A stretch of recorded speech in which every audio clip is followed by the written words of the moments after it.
गौरीपुर का काशीराम संपन्न व्यक्ति था। उसके 2 बेटे थे, केशव, माधव। दोनों मेहनती भी थे और अक्लमंद थी। फिर भी काशीराम के मन को शांति नहीं थी। वह सदा बेचैन रहता था।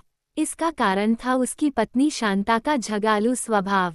वह तुनक मिजाज की थी, साथ ही बकबक भी हद से ज्यादा करती थी। जहाँ कहने सुनने के लिए कुछ भी नहीं, वहाँ भी वह अवश्य ही कुछ कहती, कोई ना कोई टीका टिप्पणी करती। जहाँ कहने सुनने के लिए छोटी सी एक बात होती तो बस निशाना ना चूकने वाली बातों के बाणों से दूसरे के दिल को घायल कर देती। ये शांता की खासियत थी। अपनी पत्नी के स्वभाव से भली भांति परिचित काशीराम ने अपने बड़े बेटे केशव की शादी दूर के रिश्तेदार धर्म की बेटी कमला से की। ऐसा करने का एक कारण भी था। उसने सोचा कि दोनों परिवार एक दूसरे को जानते हैं। कमला को भी मालूम हुआ होगा कि उसकी सास का कैसा स्वभाव है। अगर सास ने कुछ कह भी दिया तो कमला सह लेगी। हो सकता है दोनों अपनी अपनी सीमाओं को लांघकर ना जाएं। किंतु हुआ बिल्कुल उसकी आशाओं के विपरीत। सास शांता बात बात पर बहू कमला पर नाराज होती, उसे खरी खोटी सुनाती। कमला चुप नहीं रह सकी। उसने अपने पति से स्पष्ट कह दिया कि अलग परिवार बसाने पर ही वह वापस आएगी। यूं कहकर अपने मायके चली गई। इसके कुछ दिनों बाद समधी धर्म और काशीराम ने आपस में बातें की और इस निर्णय पर आए कि अलग परिवार बसाने में सबकी सुख शांति है। यूं बड़े बेटे ने उसी गांव में अलग अपना परिवार बसाया। अब उसका 1 साल का बेटा भी है। काशीराम मन ही मन इस बात पर दुखी होता कहता था कि मैं अपने इकलौते पोते के साथ मन बहला नहीं पा रहा है। इन परिस्थितियों में अपने दूसरे बेटे माधव की शादी करने में उसे डर लगने लगा था। एक दिन पड़ोस के गांव में रहने वाले अपने दोस्त नारायण से मिलने काशीराम गया। ऐसे तो नारायण काशीराम जैसा संपन्न तो नहीं था, पर था थोड़ा बहुत संपन्न ही। बहुत दिनों के बाद अपने घर आए हुए मित्र काशीराम को देखकर नारायण बहुत ही खुश हुआ। कुशल मंगल की पूछताछ के बाद उसने अपनी पत्नी से स्वादिष्ट भोजन बनाने को कहा। फिर दोनों मित्र झूले पर झूलते हुए मजे से बातें करने में लग गए। थोड़ी देर बाद एक आदमी वहां आया। उसके साथ एक नौकर भी था, जिसके कंधे पर एक भरी हुई गठरी थी। आते ही उसने नारायण से कहा, महाशय, बिटिया ने जरी वाली साड़ियां लाने को बार बार कहा था, इसलिए उनके लिए बहुत ही अच्छी और रंग बिरंगी साड़ियां ले आया है। बेटी विमला, कहकर नारायण ने अपनी बेटी को पुकारा। विमला अंदर से जब बाहर आई तब उस व्यापारी ने उससे कहा, छोटी मालकिन, पिछली बार आपने पूछा था कि हथेली भर की जरी वाली श्रेष्ठ साड़ियां ले आना। ले आया हूँ, उसने नौकर से कहा। गठरी खोलो और साड़ियां दिखाओ। नौकर गठरी खोलने ही वाला था। विमला ने व्यापारी को इशारे से बताया कि मत खोलो और यह कहकर अंदर चली गई कि थोड़ा ठहरो मोतीराम, अभी आई। थोड़ी ही देर में वह उखा हुए रंग की एक पुरानी साड़ी लेकर वापस आई और मोतीराम से कहा, जरा इसे देखिए तो सही। उस साड़ी को देखते ही मोतीराम का चेहरा पीला पड़ गया, पर एक पल में अपने को संभालते हुए उसने कहा, हाँ, साड़ी तो सस्ती व बेकार की है। इसे किससे आपने खरीदी? विमला मुस्कुराती हुई बोली, आप ही के पास तो खरीदी थी। क्यों आपको विश्वास नहीं हो रहा है? मोतीराम ने उन बातों को हवा में उड़ाते हुए कहा, बिटिया मजाक कर रही है। यह मोतीराम तो ऐसी खराब साड़ियां बेचता ही नहीं। विमला ने तब गंभीरता से कहा, मोतीराम जी, पिछली बार जब आए थे तब ये कहकर आपने ये साड़ी मेरे पल्ले बांध दी कि बहुत ही अच्छी साड़ी है। इसके लिए भारी रकम भी आपने मुझसे वसूल की। एक बार धोया कि नहीं, रंग उखड़ गया। याद रखिएगा, धोखा केवल एक ही बार कामयाब हो सकता है, लेकिन ईमानदारी जीवन के अंत तक कामयाब रहेगी। इस सच्चाई को अच्छी तरह याद रखिएगा। अब आप जा सकते हैं। मोतीराम घबराता हुआ कुछ कहने ही जा रहा था कि विमला ने उसे टोकते हुए कहा, मोतीराम जी, भगवान ने मनुष्य को बोलने की शक्ति प्रदान की, अच्छाई को बातों के द्वारा व्यक्त करने के लिए, न कि वाचाल बनकर जबान के बल पर अपना उल्लू सीधा करने के लिए। ऐसा करके अपने को अक्लमंद समझना बेवकूफ़ी ही है। आपको और कहने की जरूरत नहीं, आप जा सकते हैं। हक्का बक्का मोतीराम अपना मुंह सीकर वहां से चलता बना। काशीराम ये सब कुछ ध्यान से देख रहा था। उसने विमला से पूछा, एक बड़े आदमी से किसी झिझक के ऐसी बातें करने में तुम्हें कोई संकोच नहीं हुआ बेटी? तुम्हें डर नहीं लगा? विमला ने हंसते हुए कहा, जब हमने कोई गलती नहीं की तब संकोच या भय का सवाल ही कहाँ उठता है। निर्दोष अनावश्यक ही अगर भयभीत हो जाए तो दोषी उसका फायदा उठाएगा और अपनी हदों को पार कर जाएगा।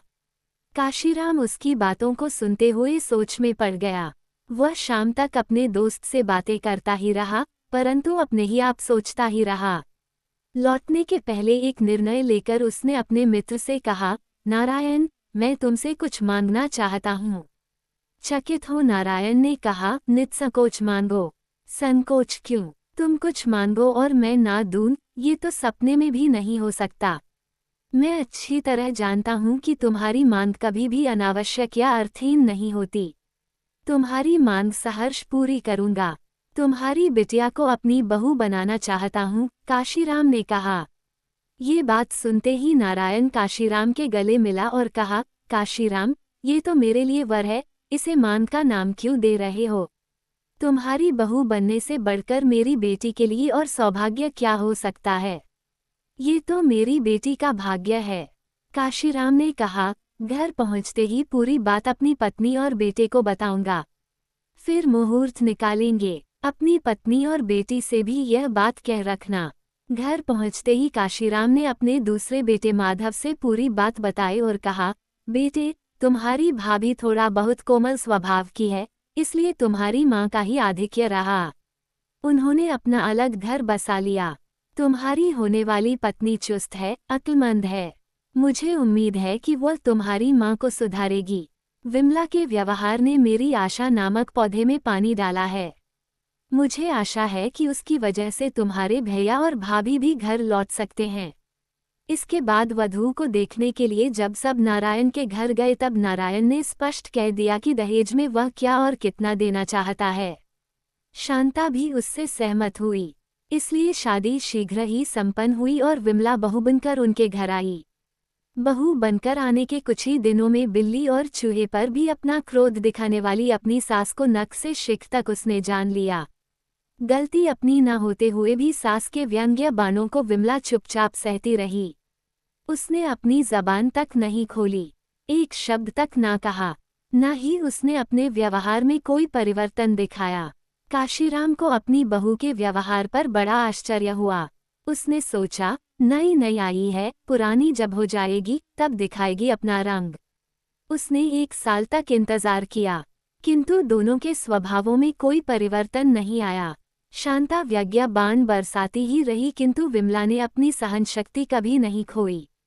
एक दिन जब उसकी पत्नी मंदिर गई तब काशीराम ने अपनी बहू विमला से इसका जिक्र किया। काशीराम ने अपनी बहू से कहा, बहू, जब से आई हो तब से ध्यान से देख रहा हूँ। तुम्हारी सास तुम्हें अनावश्यक सता रही है, फिर भी तुम मुंह सीके बैठी हो।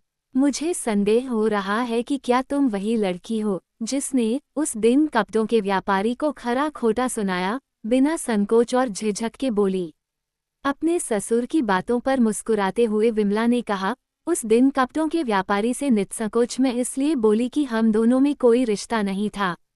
वह मेरा कोई सगा नहीं था, पर यहाँ जो मुझ पर अपना अधिकार जता रही है वह और कोई नहीं बल्कि मेरे पति की माँ है। उनसे हमारे जो नाते हैं वे शाश्वत हैं। उन्हें कुछ कहने से वे नाते मुझे रोक रहे हैं। जहाँ हम प्रेम चाहते हों, संबंध सुचारू रूप से बनाए रखना चाहते हों, वहाँ शांति तथा सहनशक्ति की आवश्यकता है। संघर्ष कदापि उचित नहीं। बहू के सद्गुणों पर काशीराम की आंखों में आंसू आ गए। उसने बड़े प्यार से कहा, बेटी, उम्र में छोटी हो किंतु तुमने ऐसी उत्तम बातें की जो बूढ़ों को भी लज्जित करती हैं।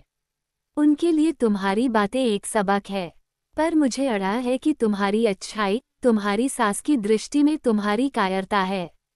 इससे और प्रेरित होकर वह तुम्हारी लापरवाही करेगी, तब शायद तुम्हारी सहनशीलता पराकाष्ठा पर पहुंच जाएगी। शायद तुम्हारी सहनशक्ति की बांध टूट जाए।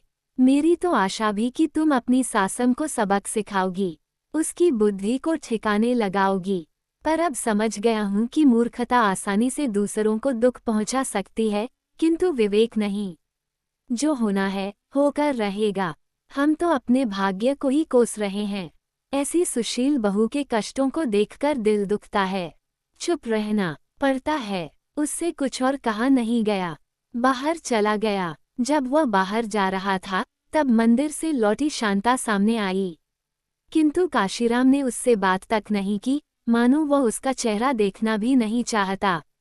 उस दिन रात को भोजन के समय शांता बिल्कुल ही शांत थी। उसने यथावत अपनी नाराज़ी नहीं दिखाई। उसने काशीराम से कहा, कल अच्छा दिन है, क्या कल आपको फुर्सत है?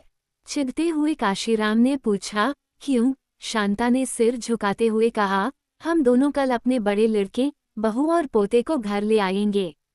पत्नी की बातों पर आश्चर्य प्रकट करते हुए काशीराम ने कहा, क्या कहा? फिर एक और बार कहो।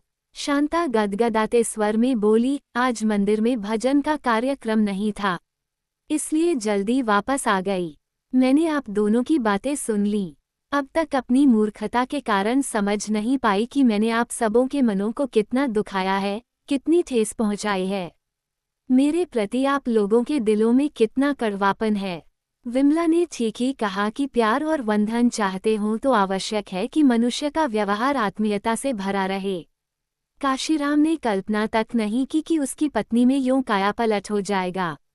उसने बहुत ही खुश होते हुए कहा, इतने लंबे अरसे के बाद समझ पाई हो कि प्रशांत जीवन के प्रधान सूत्र क्या हैं। सास का शांत स्वभाव परिवार के सुख शांति की नींव है। वह भगवान का दिया हुआ वर है। इतनी छोटी सी बात उसी समय कह देते। जब हमारी बड़ी बहू हमारे घर आई थी तो अपने को सुधार लेती। अब तक क्यों चुप्पी साधे बैठे रहे? हंसती हुई शांता ने कहा।